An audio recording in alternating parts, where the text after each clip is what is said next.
dan menjadi sebab selamat dari neraka dan mendapatkan pahala yang sama dengan orang yang berpuasa yang diberinya makanan untuk berbuka tanpa mengurangi pahala orang itu sedikit pun. Kita memberi makanan berbuka orang yang berpuasa, maka kita dapat pahala. Orang yang berpuasa tadi tanpa mengurangi pahala sedikit pun. Maka mereka sahabat berkata, "Ya Rasulullah, tidak setiap kami ini bisa memberi makan untuk berbuka orang. Enggak setiap semua orang ini kita bisa mengasih apa? Sedekah untuk memberi makanan. Kalau di Jawa itu jaburan." Jaburan. Kalau sini apa kan? Apa itu? Yang untuk buka puasa itu loh. Menjelang buka itu loh. Takjil loh, takjil. Takjil buka puasa. Tidak semua orang ini bisa, benar ya. Tidak semua orang ini bisa memberi makan untuk berbuka puasa. Maka pahala ini, Masya Allah. Ya Rasulullah, tidak setiap kami memiliki makanan untuk diberikan kepada orang yang berbuka puasa. Maka beliau bersabda, Allah Subhanahu wa Ta'ala memberi pahala ini kepada siapa? Orang yang memberi makanan untuk berbuka puasa meskipun hanya sebutir kurma. Sebutir kurma itu berapa rupiah, Pak? Sedikit ya. Uang 1 kilo itu yang paling murah itu paling 35 dapat. Yang mahal memang ada yang 60, 80. Tapi isinya kan banyak. Walaupun seteguk air, Masya Allah. Walaupun seteguk susu, Masya Allah. Tidak harus sampai kenyang. Inilah bulan yang awalnya penuh rahmat, tengahnya penuh ampunan, dan akhirnya kebebasan dari neraka. Barang siapa meringankan beban hamba-hamba sayanya, juga para pembantu pada bulan itu, maka Allah SWT akan mengampuninya dan membebaskannya dari api neraka. Perbanyaklah 4 amalan pada bulan itu.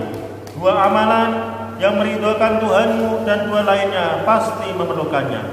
Adapun 2 perkara yang dengan kamu meridhokan Tuhanmu adalah bersaksi bahwa tidak ada Tuhan yang berhak disembah selain Allah dan memperbanyak mohon ampun kepadanya. Kan kalau bisa, asyhadu alla ilaha illallah Astaghfirullah. Itu apa? Ini yang mana? Memperbanyak apa? Doa, bersaksi bahwa tidak ada yang disembah kecuali Allah dan mohon ampun. Asyhadu alla ilaha illallah astaghfirullah as'aluka ridhoka wal jannah wa na'udzubika min sakhatika wan nar. 2 perkara yang kamu pasti memerlukannya. Kamu mohon surga, as'aluka ridhoka wal jannah wa na'udzubika min sakhatika wan nar. Aku berlindung kepadanya dari api neraka. Barang siapa yang memberi minum kepada orang yang berpuasa, maka Allah Subhanahu wa Ta'ala akan memberinya minuman dari telagaku pada hari kiamat. Maka disediakan itu terus itu. Aqua jangan sampai kosong. Campur. Ya kan orang berlomba-lomba itu takjil itu, wah ada yang bikin kolak, yang bikin bikin es kelapa muda. Mana es kelapa muda? Es kelapa muda. Bang Wibi itu jualan es kelapa muda dia. Iya. Ikan bakar juga dia. Ikan bakar. Jagung juga. Ini yang punya jagung lah. Buat burga. Ori punya jagung. Iya. Terus memberinya minuman dari jagung pada hari kiamat yang membuatnya tidak akan haus selama-lamanya hingga ia masuk surga. Para ahli hadis membahas sebagian para di atas, namun karena hadis ini mengenai fadlah amal, maka hadis dhaif seperti ini masih dapat diterima. Selain itu hadis ini juga banyak dikuatkan oleh hadis-hadis lain. Ada beberapa hal yang dapat diketahui dari hadis atas. Betapa besar perhatian baginda Nabi sallallahu alaihi wasallam terhadap bulan Ramadan, sehingga secara khusus beliau berkhutbah pada akhir bulan Sya'ban. Jadi sudah diwanti-wanti, sudah siap-siap. Nah, sebelum masuknya bulan Ramadan. Beliau menasihati dan memperingatkan manusia agar jangan melalaikan bulan Ramadan meskipun hanya 1 detik. Jangan melalaikan bulan Ramadan walaupun hanya 1 detik. Dalam nasihatnya beliau menjelaskan panjang lebar keutamaan bulan Ramadan. Kemudian memberi beberapa petunjuk yang penting untuk diperhatikan. Yang pertama, hakikat Lailatul Qadar yang malam yang sangat penting. Penjelasannya akan dipaparkan pada kedua risalah ini. Kedua, baginda Nabi sallallahu alaihi wasallam bersabda bahwa Allah Subhanahu wa taala telah mewajibkan puasa pada bulan Ramadan. Dan Allah Subhanahu wa taala telah menjadikan sholat tarawih sebagai sunnah. Dari sini dapat diketahui bahwa sholat tarawih telah diperintahkan langsung oleh Allah Subhanahu wa taala. Adapun riwayat yang menerangkan bahwa baginda Nabi sallallahu alaihi wasallam menisbatkan sholat tarawih pada dirinya. Maksudnya sebagai penguat perintah Allah Subhanahu wa taala tadi. Sehingga para imam madhab sepakat bahwa sholat tarawih adalah sunnah. Tertulis dalam kitab Al-Burhan, tidak seorang pun nah, kopi kurang kopi atau kurang apa?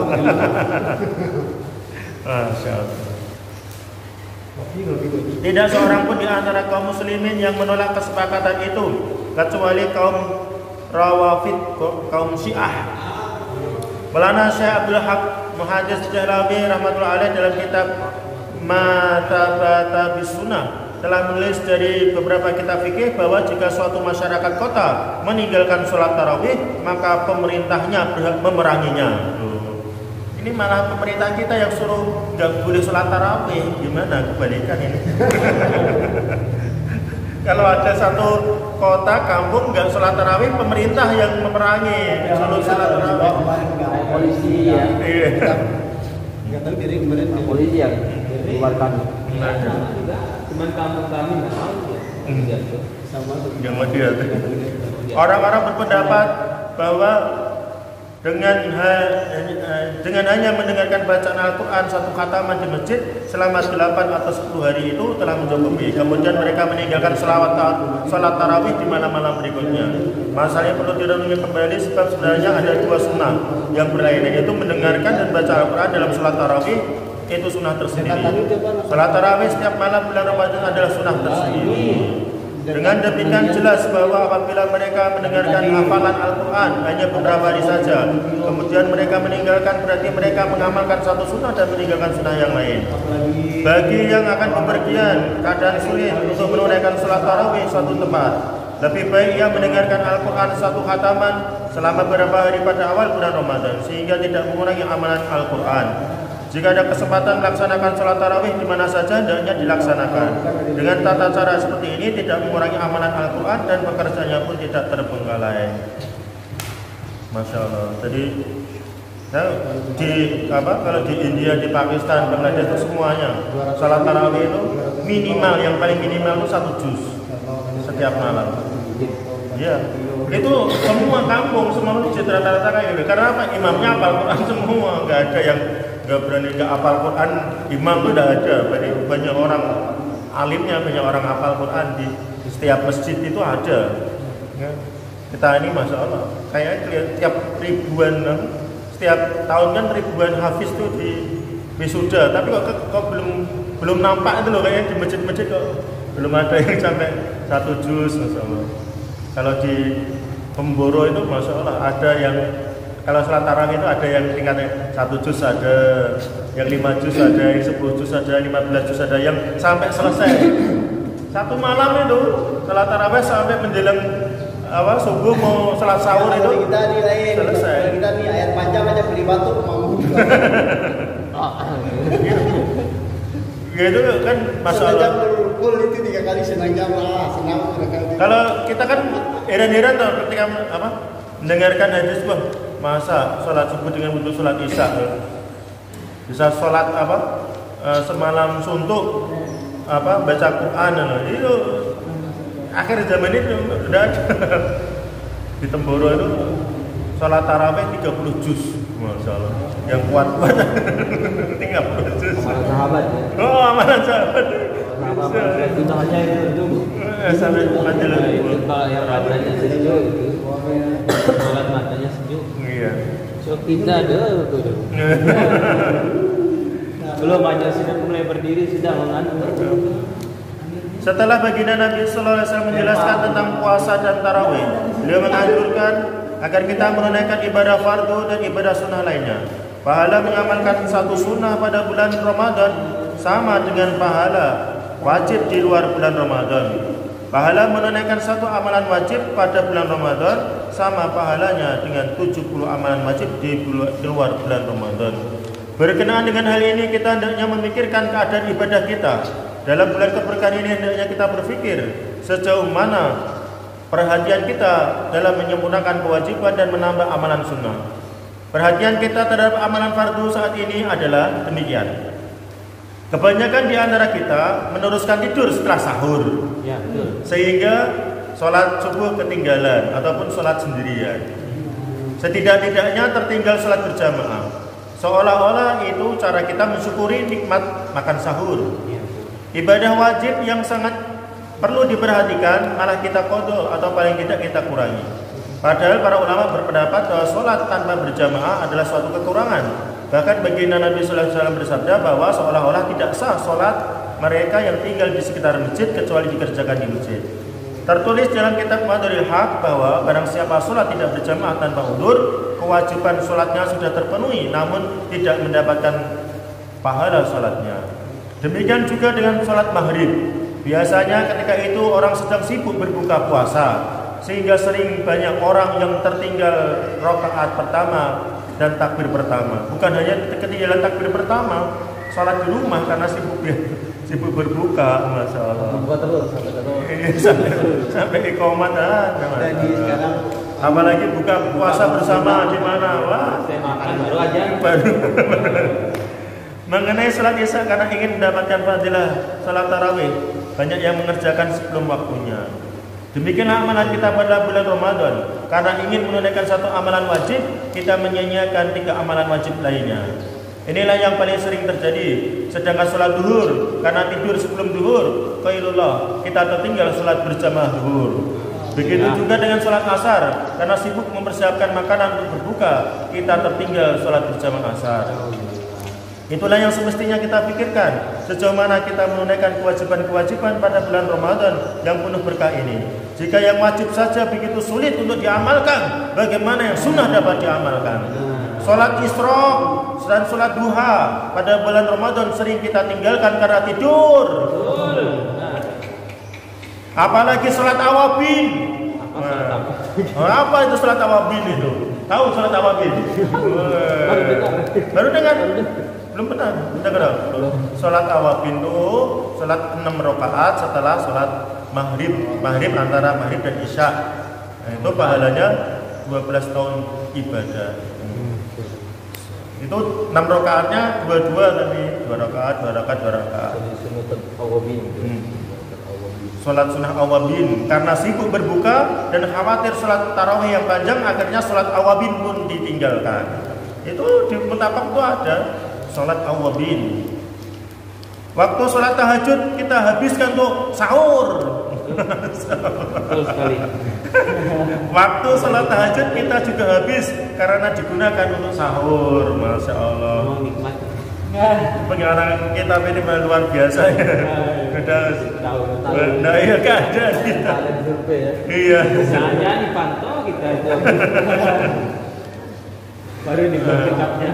Apabila demikian, kapankah ada kesempatan untuk melaksanakan sholat sunnah? Semua ini terjadi karena kita tidak memperhatikan atau tidak ingin mengamalkannya.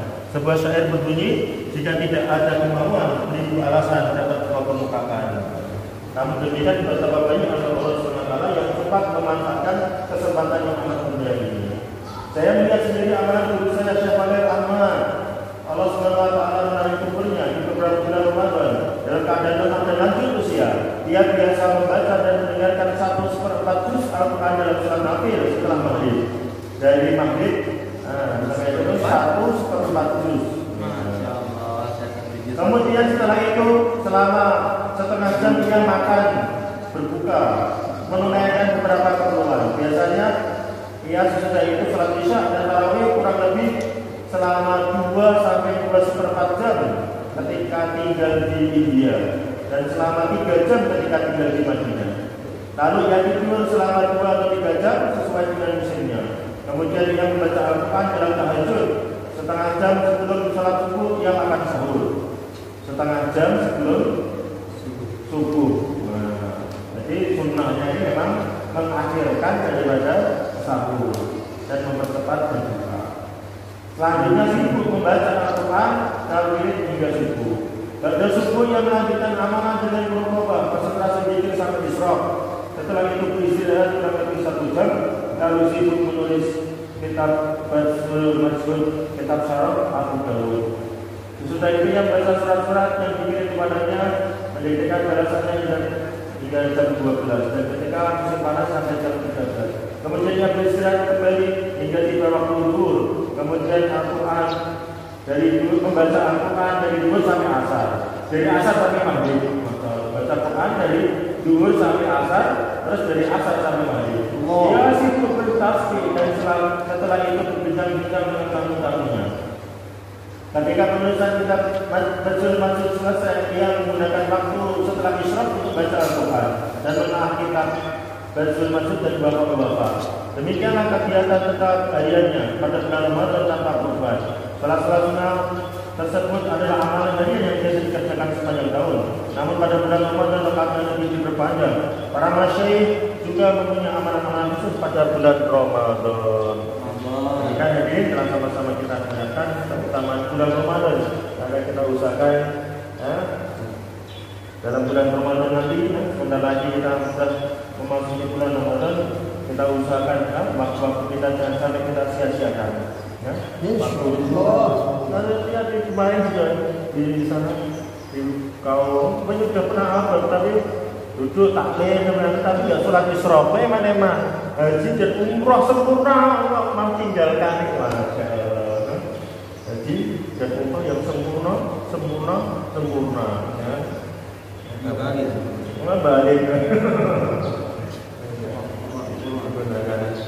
Untuk sholat isyraq karena apa? Lemah iman. Jadi taklim ini tidak. Taklim ini bukan hanya untuk menambah ilmu, jadi untuk supaya kita ini yakin kepada janjinya Allah, janjinya Rasul. Jadi orang yang yakin itu akan buat amal. Apakah yang kita taklimkan itu sudah kita amalkan? Ada tanya-tanya bagaimana apa yang kita taklimkan ini bisa kita amalkan. Rasulullah tidak akan tidur sebelum membaca dua surat. Apa itu mas?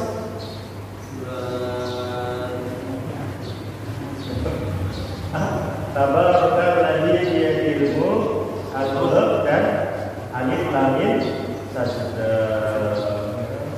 Tidur. Iya. Sunnah. Rasulullah tidak akan tidur sebelum membaca dua surat. Berarti insyaallah tidur di Quran. Alif lam mim sajdah itu juz berapa? Juz 21. Akan menginginkan umatnya ini supaya dua surat itu, keutamaan dua surat itu luar biasa. Sajadah wajib lagi. Itu lama. Apa pendek? Iya, ada sajadah. Itu ada sujud tilawah. Ketika sholat itu wajib, wajib untuk sujud langsung. Ketika kemarin supaya di mana ya kemarin? Oh di Markas Songgo, baca alif lam mim sajdah itu 40 sujud. Habis itu di tengah ayat kan ada ayat sajdah itu, langsung sujud tilawah. Berdiri lanjutkan ayat lagi. Kalau yang nggak tahu, subhanallah. Loh, langsung itu nggak pakai rukuk ini imam.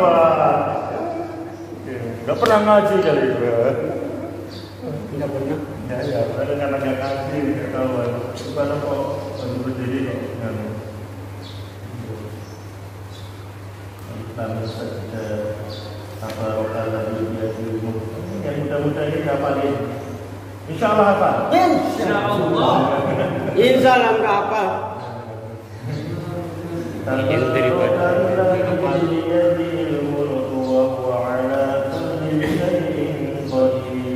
itu 30 ayat. Itu aja itu ayat apa?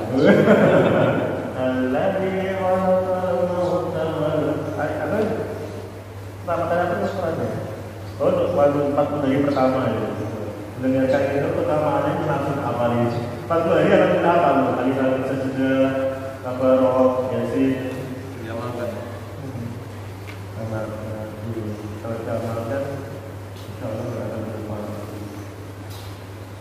Demikian hadirin, terus kita dengarkan kisah-kisah para sahabat radhiyallahu tentang semangat kaum wanita. Tulis. Ojo, ada yang muda.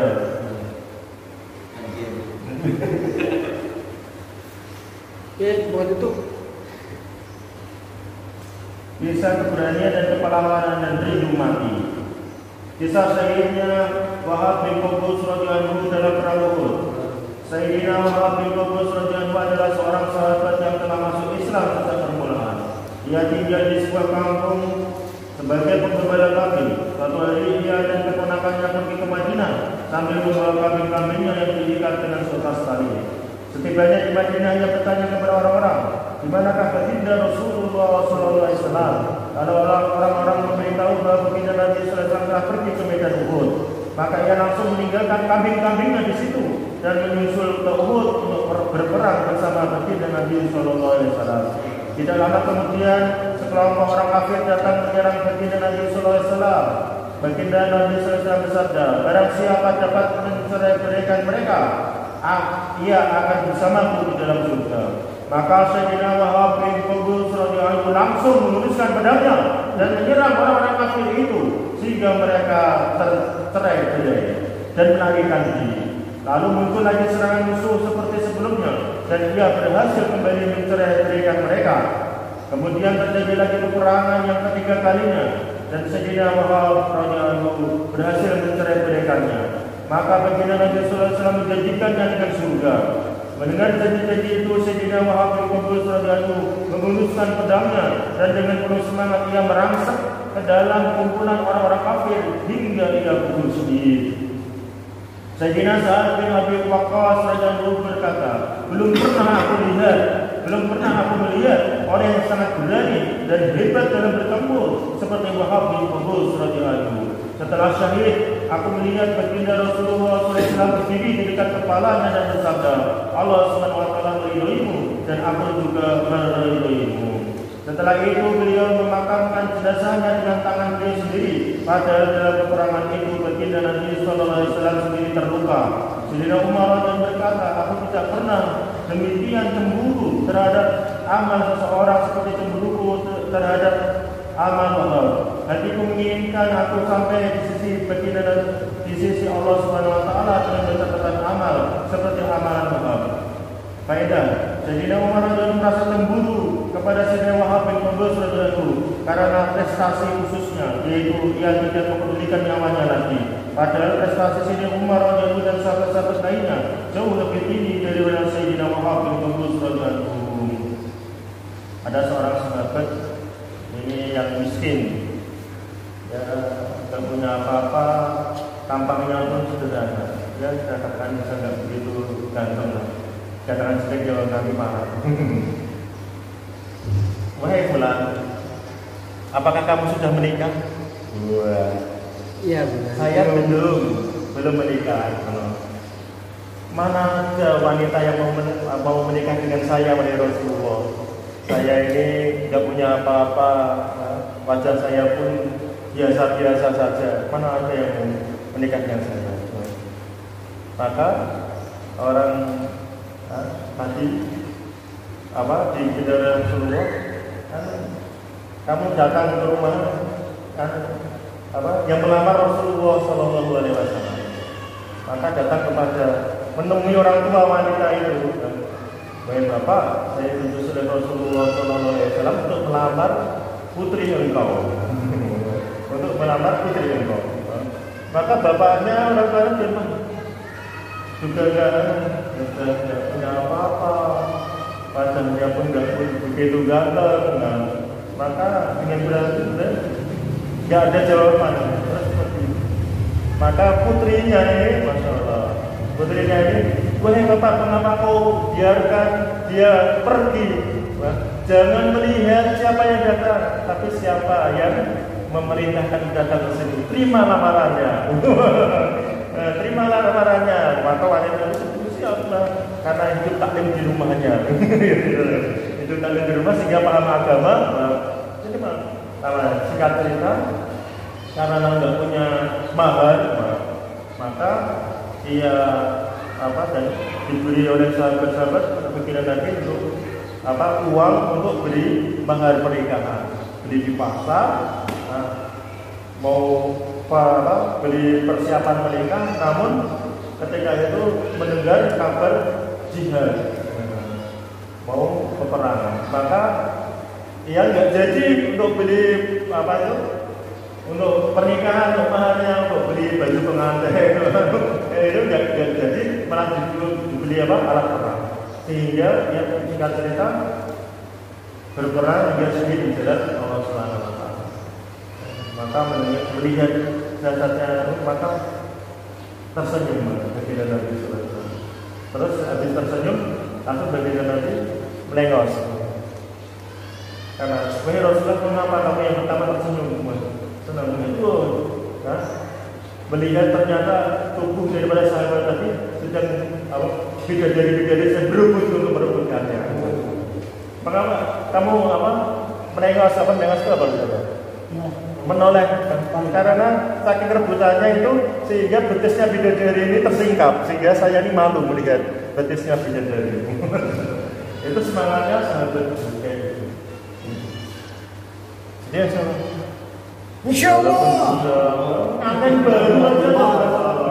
Insya Allah.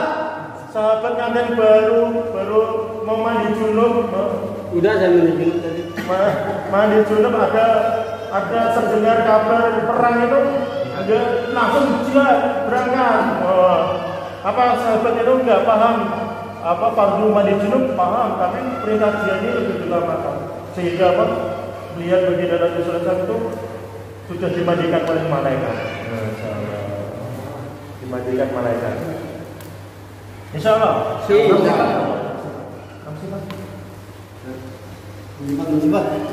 Dan sifat. Ron. Satu-satu. Saya